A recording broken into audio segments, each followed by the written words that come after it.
ইডেনের নিরাপত্তা নিয়ে আলাদাভাবে কড়াকড়ি করছে পুলিশ। গোটা বিষয়টা আরও বেশি করে নজরদারির আওতায় আনা হচ্ছে। আর এদিকে বিরাটের ভক্ত ঋতুপর্ণ, যিনি বিরাটের কাছে পৌঁছে গিয়েছিলেন নিরাপত্তা বলয় ভেদ করে, সিসিটিভি ফুটেজ খতিয়ে দেখে পুলিশের তরফে দাবি করা হচ্ছে আগেও বিরাটের কাছে পৌঁছানোর জন্য তিনবার অন্তত রেলিং টপকানোর চেষ্টা করে ঋতুপর্ণ। কোহলির বিরাট ভক্ত, নিরাপত্তা রক্ষীদের চোখে ধুলো দিয়ে সোজা ক্রিজে ঈশ্বর কোহলিকে প্রণাম।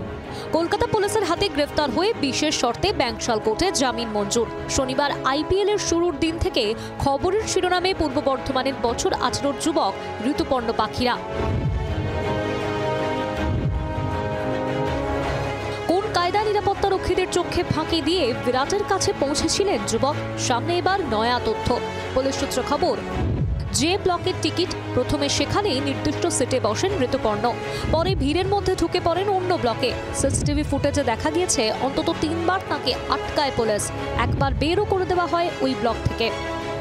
ওই কিশোরের যে ব্লকের টিকিট ছিল সেই ব্লকে না থেকে ওই কিশোর জি ব্লকে চলে এসেছিল এবং সিসিটিভিতে দেখা গিয়েছে তাকে তিনবার পুলিশ আটকানোর চেষ্টা করে, আটকায়, এমনকি একবার তাকে বেরও করে দেয়। কিন্তু যেহেতু খাবার বা শৌচালয়ে যাওয়ার জন্য বহু লোকজন যাতায়াত করছিল, সেই সুযোগেই আরও একবার ওই কিশোর সেই ব্লকে ঢুকে পড়ে এবং সেখান থেকেই ফেন্সিং পার করে মাঠে পৌঁছে গিয়েছিল।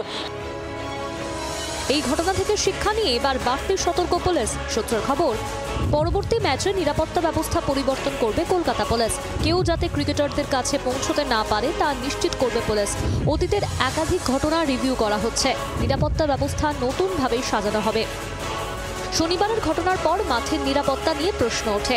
শুধু এই ধরনের ঘটনা নয়, যে কোনো ধরনের অপ্রীতিকর ঘটনা এড়াতেই আঁতোসাঁতো করা হচ্ছে নিরাপত্তা বেষ্টনী। পিয়ালি মিত্র রিপোর্ট, জি 24 ঘন্টা। বাংলার আওয়াজ, বাঙালির আবেগ, জি 24 ঘন্টা।